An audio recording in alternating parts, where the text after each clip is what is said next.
Welcome to Fox Valley in Focus. I'm your host, Barb Nadeau, and today our guests include Diane Renner for the Marie Wilkinson Food Pantry in Aurora, Illinois, Greg Wittick with the Kendall County Community Food Pantry in Yorkville, and our third guest is Kelly Browning, representing the Plano Rotary Club Park Bench Public Arts Project. It's going to be an interesting show. We'll get started right after this. I love taking care of my mom. It wasn't easy at first. She learned how to better communicate her needs. And you learned how to not ignore yours. I discovered how to make healthier meals. And I discovered how much I enjoyed them. Becoming a caregiver is a learning experience for everyone. Find articles, tips, and tools from experts and others who have been in your place. The Caregiving Resource Center at aarp.org/caregiving. Our first guest is Greg Wittick. Greg, thanks for being here. Sure, Barb. You are here for the Kendall County Community Food Pantry. And I want to say that that's probably the largest food pantry that we have in our viewing area, our communities of Sandwich, Plano, Yorkville, and all the way up into North Aurora. I think yours is the largest. By square footage, I think so, yes. Okay. Not sure about patrons, though. Well, and that goes up and down. And we just recently talked to Diane and found out that they're serving a few more people per week than we are, but I think that the amount of product, because there's pet food, there's personal items at our place, clothing and food and meat and bread and a bunch of other staple type things, I think we probably move more product. Well, you know, most people don't think about the food pantry unless they need it. Mm-hmm. And before the holidays, we always see an outpouring of love to our pantries. Now we are still in the midst of a very bitter winter, and I wanted to talk to you about what you're seeing. You just talked about a little bit of ebb and flow going on with your pantry clients. Does the weather affect that, or is it really like economic conditions in the community? What's happening? I think it all plays a factor. So weather is a factor, where the job cycles are is a factor. For us, parking and access to the building, is a factor, because it can be difficult on crowded days to park and come into the pantry and then go get your vehicle and come back and load your groceries. So it can be troubling from time to time. So I think people watch that, and certainly when you have snow and ice on the roads, like Thursday, when it had the most snow on the ground, it was most troubling this winter. Right. That's interesting, because I don't think people realize that a lot of the people who are coming to the pantry too are maybe physically disabled, maybe elderly, they may have mobility issues. There's reasons they're not working, there's reasons that they're needing to come to the pantry. And so, we kind of discount that. When we're able-bodied, we don't think about our more needy neighbors. Right, and that's, so you've got people who are in a situation of being a senior and being on a fixed income and having financial challenges. We have a lot of veterans who have financial challenges for one reason or another, so we try and move them up early in the day. Mm-hmm. They get early access between noon and 2 o'clock. A lot of them have started coming on the CAT bus that Kendall County has, and then there are a number of group homes and different things in the county that have coordinated to come at noontime for people who need a little bit more time moving through the pantry. What about donations to the pantry? Like I was saying earlier, the holiday period, people want to be generous. Does that affect you now, looking at stores? Are you seeing a difference in what's on the pantry shelves? Yes, I mean the amount of donations that we get just from regular homeowners and people in the community, businesses will do drives and bring them in. That goes way up in November and December. And one of the gigantic blessings of having such a large warehouse is we can absorb that. So we can get that all in, put it in queue, reorganize it, and send it out. If we were smaller, I don't know what we would do with all of that excess gift or excess blessing that comes in during December. And then feeling the crunch later as you see the shelves get a little more sparse.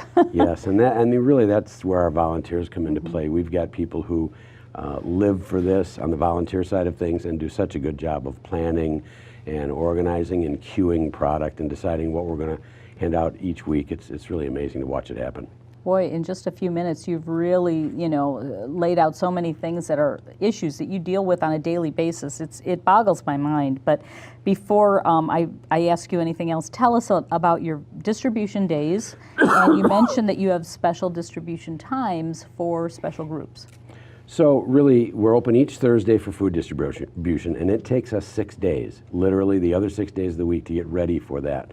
Between doing food rescue, we do have a truck of our own, and through an association with the NIFB, we go around to most of the food retailers in Kendall County and pick up frozen goods, products that are very near their expiration date that aren't ready for shelf time at the Targets or the Jewels, and we pick those up, bring them back, refrigerate them, clean them up, and put those out on Thursday. So to answer the question, we're open from 2 until 6 on Thursdays for food distribution, and then we let seniors, veterans, and disabled people in at noon, so 2 hours early. So on Thursdays at noon, you've got those special groups, the seniors, the veterans, and the disabled at noon, and then by 2 o'clock, they've had a chance to do their shopping through the pantry, and then it opens to the general public in need at 2 o'clock, and it's an all-day affair. Oh, yeah.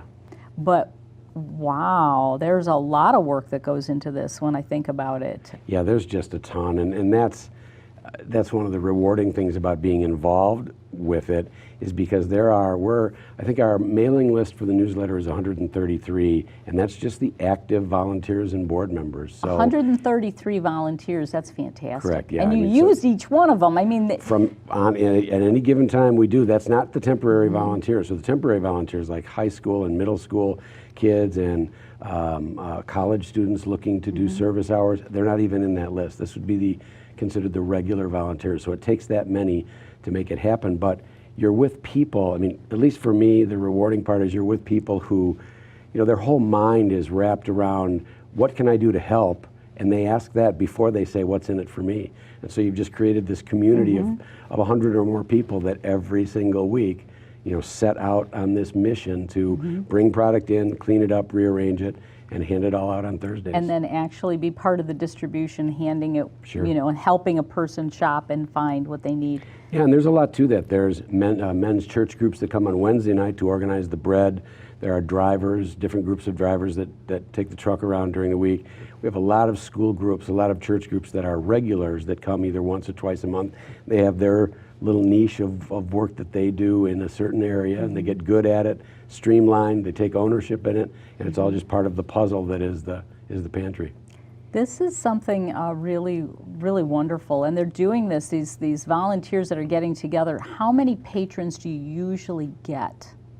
Patrons meaning? Patrons being clients. Oh, okay, so our clients, we have somewhere between 175 at our low and almost 400 at our high, and in a week, and then they can come 2 times a month. So the whole list of current clients is about 1,600 long, and depending on where they are, families. That's families. So it equates to a lot more family members when you do the math.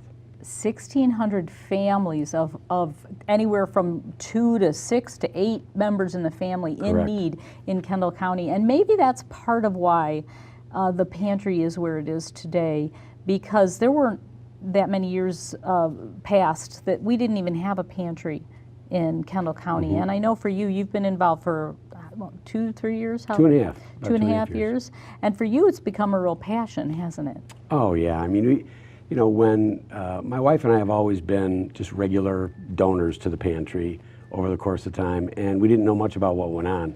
Well, when we dipped our toe into what was going on behind the scenes, how can you not want to be involved with such great people? So that was really the hook that sunk in and pulled us in to help more. I know that everyone that I've ever met that's helped out in the pantry, once they start, they just can't stop. Right. They just really feel that it's such an important thing that they're part of.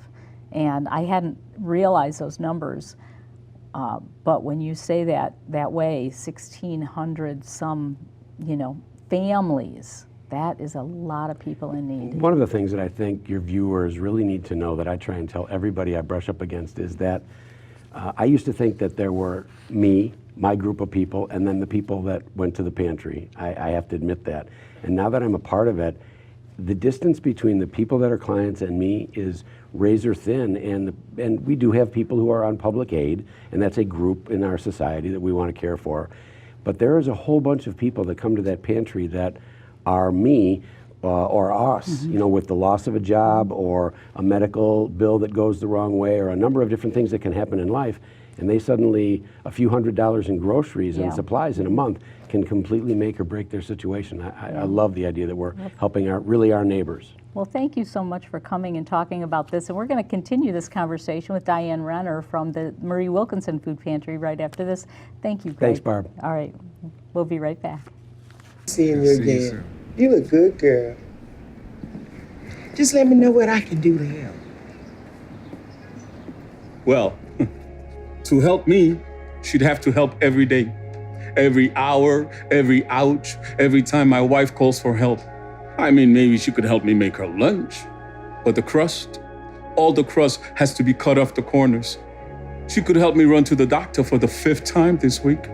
Help me with the specialist and the second opinions and the painful paperwork about paperwork. Help me deal with how hard it is seeing my wife's name on so much paperwork. But this is on me. I'm the only one who can do this, like this, for her. Besides, Take care. we will. Janet doesn't like her cooking anyway. Find support for your strength. Visit aarp.org/caregiving for care guides and community. Diane Renner, the director of the Marie Wilkinson Food Pantry in Aurora, joins us now. Diane, thanks for being here. Oh, my pleasure. This is so good to talk to you and to get a picture. And as we were changing from Greg from Kendall County Community Food Pantry in Yorkville to have you come up onto the set, I was thinking about the difference in our communities that we serve. And the city of Aurora, the city of North Aurora, that entire area is so much more dense as far as population. And so you're seeing probably a different picture even than Greg's seeing. How many patrons do you have coming to your pantry? Well, presently we're at an average about 475 families a week. So And comparable. Yes, yes. And it's I about mean, as far as the 1,900. workload coming through. Yeah, the workload's the same too. It's all, volunteers, and we need a lot of them, and we're there every day just getting ready for 3 days of distribution. And you have 3 days of We do. distribution. What are your distribution days? We do. Wednesdays we're open to a private, another not-for-profit organization's clients that come to us. And that's from 12 to 1 on Wednesdays. And then from 1 to 2, we're open for the elderly, the disabled, and the veterans. And the reason why we did that was because Fridays is our public day, and we were noticing that we had lots of bottlenecks because it's a client choice type shopping. It's not where we're serving, soup or a meal or serving a bag of food. People get to come in, grab a shopping cart, and shop in the market on their own and pick out the choices that they need so that we're not giving them something that they can't or won't need to use. So we were seeing a bottleneck with people that need a little bit more time to make their choices and to maneuver around. So we moved the elderly and the disabled to a Wednesday as well, to give them and allow them time to make their choices a little bit slower paced. In the pantries, you are seeing the folks that a lot of us just don't even want to notice in our community. They don't even realize that they're having issues or what the issues are that are addressing them. Right, right. And it's really important for the community to understand too that, like Greg was saying, it's not just somebody who's wanting to live off of the government. It's people that really need us at a dire time of their life. And we are seeing increased elderly, particularly women, and the disabled. The mentally challenged disabled really needs support. Now, do you have a need for volunteers? Oh, always. Okay. Yeah, All right. we always looking for somebody that wants to come in, work, give back, and feel good about what they're doing for a couple of hours in 1 week. And then donating. I know that at the Kendall County Community Food Pantry in Yorkville, they have a door that's always open. Oh. And they can drop, you know, you can just drive on up and deliver like canned goods or things to that door and put them in a shopping cart. Yes. And that's a great thing. But I've delivered several times to your pantry Yes. as well, and I love the fact that I pull around the back and your volunteers come out and just welcome you in, and Right. and I really appreciate that. Tell me, what are the hours for donations? Well, we are there every day during the week, Monday through Friday, and somebody's usually there from at least 8 until 5. There are times when we have no volunteers there and I'm running an errand or something, so we don't have a door that people could drop off, but we do have a van that we leave a door open so that they could drop something off in the van to keep it safe from the weather elements. Oh, I didn't know that. Okay, now I do. Yeah. That's great. I love going to visit your pantry though, because I love the warm feel of it, and it's kind of Thank like you. a small grocery store. You know, Yeah. it's just a very cozy feel, and I just especially love all the folks that you have working with Oh you. gosh, well thank you. We do too. It is a kind of family type atmosphere, and actually, you know, I've been there 8 years now, and sometimes I've seen the same people that were there when I first started 8 years ago, the clients coming in, and they are become family too. As a matter of fact, we have one client that doesn't drive, and her husband now is sick, and so they have a dial-a-ride or somebody that drives him to the hospital once a week for some kind of treatments, and they will drop her off at the pantry even though we're not open for distribution. They drop her off and she spends an hour with us, and she'll, you know, help stock shelves and stuff, but also take her food home that day so that she can at least still get, you know, food for her and her husband. It's that tender, loving care that the Yeah. pantry people, the pantry people, the volunteers, Right. the directors, the people that are organizing, that is so wonderful and unique. But it's also very sad that someone would be needing to be a pantry Yes. client for years on end, and I didn't get a chance to ask Greg about that, but I think that's really interesting that in the cities and in our communities right here in our county, we're seeing that. Right, right. Well, this is an older husband and wife, and I don't know what their life was before, but I know now they get Social Security and they watch every penny for their living expenses, their electricity, their gas, their vehicles, their rent, and so And they need like it. Greg said, you know, a couple of $100 of groceries for the month, it means a lot to most of our clients. Do you feel that your client, for a sizable number of your clients, this is their sole access to food? I do at times, yep. I think every situation's different. Sometimes people are doing a lot better and they're still watching their funds, and some people, their salaries go up and down based on if they were able to make it to work for some reason, or like Greg said, a car expense or medical bills or something. We had a widowed father that had 3 high school girls, 2 needed braces and 1 needed glasses. And that added expense was tough for him. So he came to us for about 6 months, and we haven't seen him since, but we were here for him during that difficult time. That's interesting. It's an interesting perspective. And before we run out of time, I know you've got a big initiative started with the east side of Aurora. Yes. And yes. I wanted to ask you about that. Well, the Marie Wilkinson Food Pantry has been in existence for over 60 years.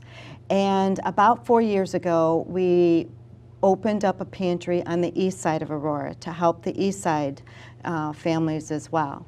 Then just last year, we moved into East Aurora High School. We moved our East Pantry right into the high school, and we serve the public on Saturdays there. But we also have shopping for the students twice a month. It's the first and third Thursday of every month where they can come in, they shop for their family, They get recipes, and now we even have a student in the culinary department that's doing the recipes. That's an to amazing give to everybody. thing. We give her a list of what's going to be on the list, and she comes up with a recipe, makes copies, and we give that out to the students as they're coming by picking up the things that are on the shopping list. Amazing stories. I wish I had all day. Yes, I know. Diane, thank you for coming. We're going to Thank take you. a break now. We're going to warm it up a little bit with a spring and summer project. Stay with us. Thank you so much. Thank you. Their support changed my life. They were like family. My voice is now heard.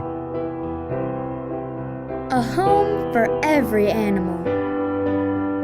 My future is bright because they cared. This is our home now. Thank you to the 1,200 nonprofits that serve Cass and Clay counties every day. And Kelly Browning joins us now. She's here to talk about the Plano Rotary Club's Park Bench project for the city of Plano. Kelly, thanks for being here.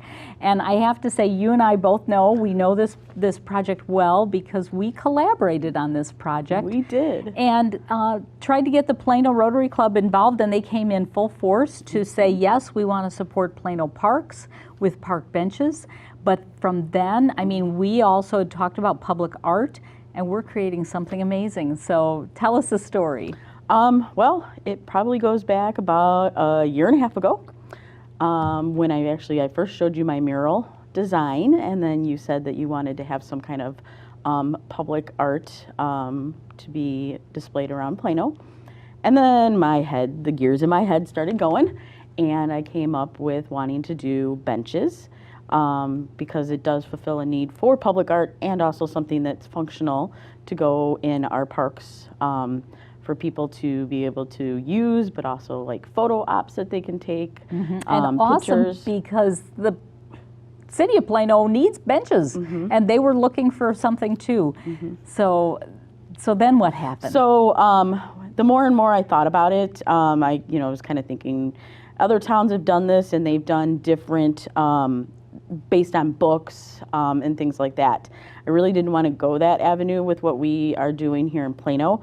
I wanted them to be more specific to where they're going to be installed. So as of right now, we have 7 book benches that are sponsored. Of those 7, 4 or 5 of them are going in parks. And the paintings that are on them are like a photo out of time from that park. So like the city park is going to have the train bridge on it. Lathrop Park is going to have the original schoolhouse that was on those grounds. So they tie in with the history of Plano, because there's a lot of things people don't know about why that park is that park or why it's called that. There's been lots of updates done to Foley Park, and lots of fishing happens down there. So that one's going to have a fishing scene on it. So they all tie in with that. We also have one going at the library, which is going to have a Mother Goose theme on it. So that one actually is only one of the ones that's tied with an actual book. And more whimsical. But that's because it's at the library. We also have one going at the train depot, and we'll have pictures of a train on there. This is all different artists are volunteering their time to be able to paint the paintings on there. I've estimated it's probably going to take about 60 hours per bench to paint their designs on there. And then let's see, those are what we have going on so far. And you have more people coming forward. Yes, we do have at least 3 more sponsors that I know of that will probably be coming out here soon. So we had our little meeting just the other day, and we decided to release that our next batch of sponsors could come out, so sponsors can, anybody, whether it's an organization or a business that wants to sponsor one, We're going to have an application that would be due back by February 22nd so that we could order our next round of benches. And with that, we also would be looking for artists that want to be a volunteer artist and volunteer their time to paint a design on them. Once we do have those two pieces in place, then we would match up more about where those benches would be going and what artwork would be put on those benches. Well, it's interesting because the city of Plano has 9 city parks. And each park could have one bench or could have more than one bench. Absolutely. But it's really exciting to see that different schools, organizations, different landmarks in the city of Plano, businesses are all saying, we want a bench, and they are coming up and saying, well, we want a whole bench, or can we partner with someone to be part of a bench project? And so we're seeing them come into public spaces or even commercial spaces that are not the parks. Yep. So we really do hope that we do fill the parks with benches. That's our first goal, yes. But we're seeing that they're going to be everywhere. Yes, yes. Once we do get them all done too, this batch and the next batch too, we'll be able to create kind of a map that says where they're at, so people could, take a day and go around and tour them and see them, and also see the different historical sites or parks. I noticed you brought a little prototype. I did. And this is kind of cute. This is actually a 3D image of a bench. Yes, it's a 3D printed bench that my son designed, and it took 7 hours to print out. But one of the artists that is painting a bench wanted something a little bit more than a sheet of paper to sketch out her idea and design and see how it was going to work on the curvatures for being able to paint that on there.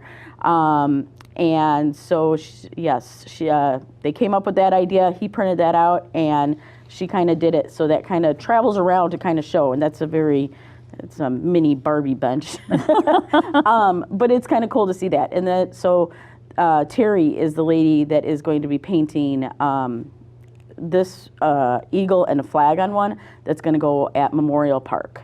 Okay. So that one is very exciting, and her plans are set in place for that, and she begins painting that this week. So. Okay, so if I want to purchase a bench, or I have an organization or business that wants to be a sponsor of a bench, how do we go about that? Your first contact would be to contact Rotary Club of Plano.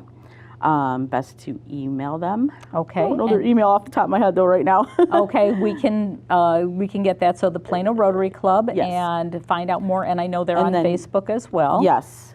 And then from there, once their sponsorship is in, and then they can talk with me about artists and designs. Or artists can directly contact me.